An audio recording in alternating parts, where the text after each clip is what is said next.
السلام عليكم ورحمة الله وبركاته.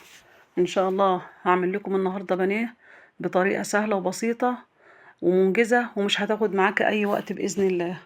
وإن شاء الله هنبدأ مع بعض ونقول بسم الله.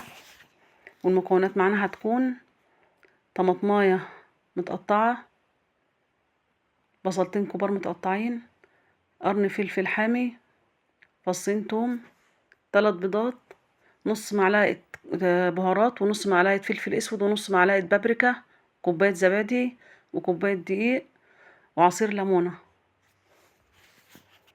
وان شاء الله هننزل مع بعض المكونات، هنضربها مع بعض في الكبة. هنبدأ ان شاء الله يا جماعة مع بعض ننزل بالثلاث بيضات، وهننزل عليهم بكوباية الزبادي،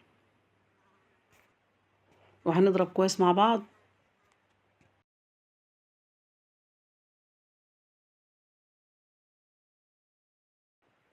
وهنا هننزل عليهم بالبهارات،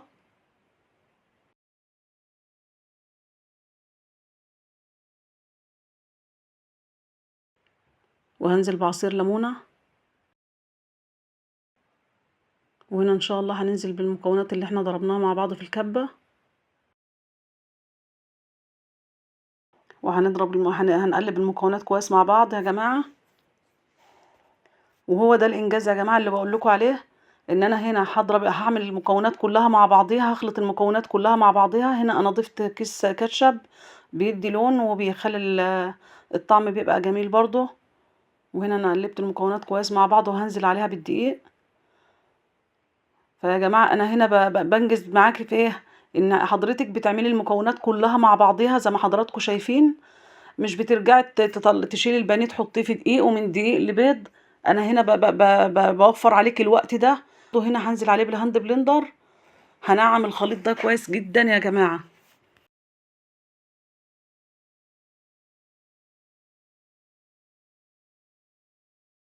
وهنا هضيف معلقة ملح مبهر، انا هنا بظبط الحدق بتاعها. وهنا شايفين يا جماعة انا الخليط بقى ناعم ازاي. هنا لازم تضربيه كويس بالهاند بلندر لحد ما يبقى القوام بتاعه ناعم كويس جدا معاكي.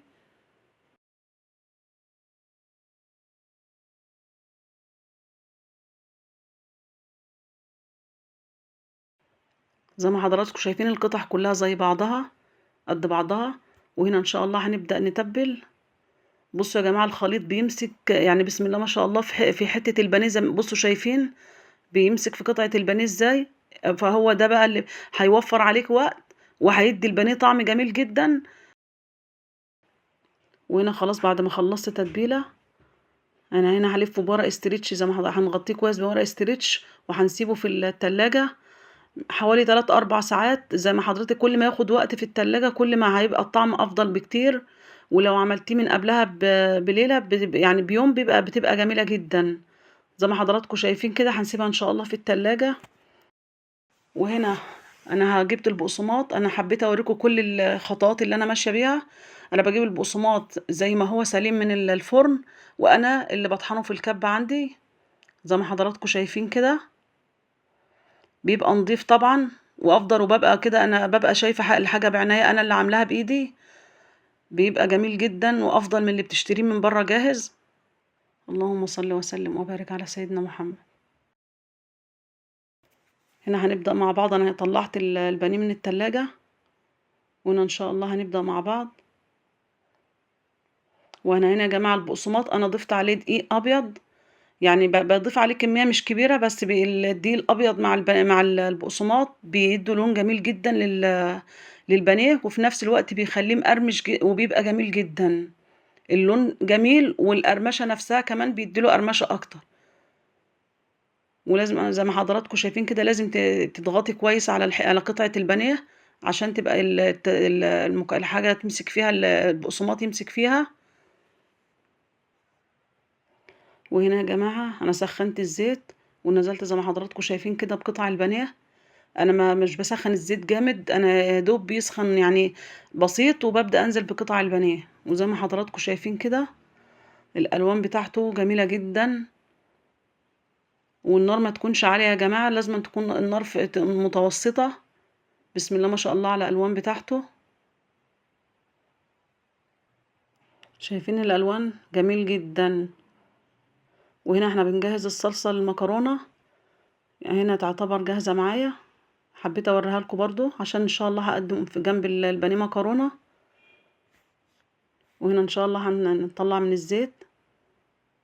بصوا الالوان بتاعته، بسم الله ما شاء الله، يعني الوانه تحفة. وهنا يا جماعة بعد ما خلصنا قلية زي ما حضراتكم شايفين، بصوا الجمال، يعني بسم الله ما شاء الله اللهم بارك. يعني الوانه دهب دهب بجد، لونه تحفة، لونه تحفة وجميل جدا ومقرمش. وحضراتكم هتشوفوا دلوقتي. انا برضو هوريكم بالشوكة القشرة بتاعته ماسكة وهو مقرمش اصلا، بسم الله ما شاء الله جميل جدا.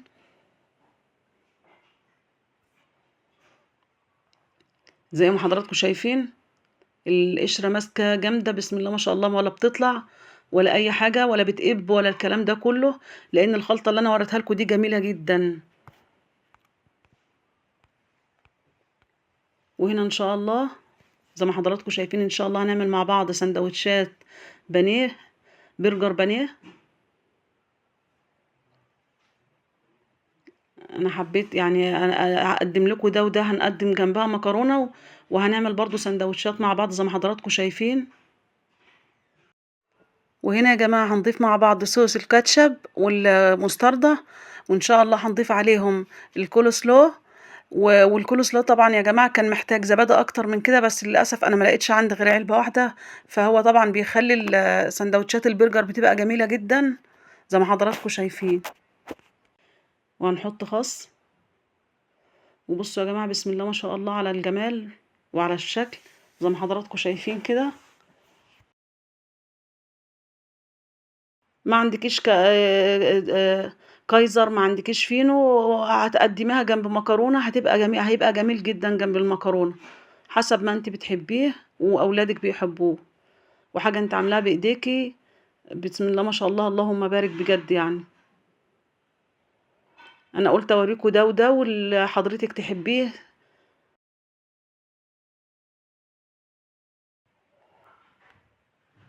وهنا ان شاء الله هنضيف جنبه بطاطس مقلية زي ما حضراتكم شايفين. هنا بعد ما خلصنا السندوتشات البرجر بانيه، هنضيف بقى جنب البطاطس بانيه قطع بانيه جنبه.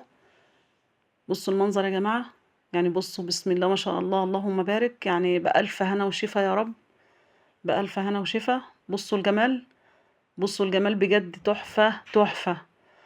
ولو الفيديو عجبكم ما تنسوش الاشتراك في القناة، وما تنسوش اللايك، وما تنسوش تشيروا الفيديو علشان يوصل لكم كل جديد، وعلشان ناس كتير تانية تستفاد من الفيديو وتشوفه. وإن شاء الله هعمل لكم فيديوهات تانية جاية كتير. ودمتم في أمان الله، والسلام عليكم ورحمة الله وبركاته.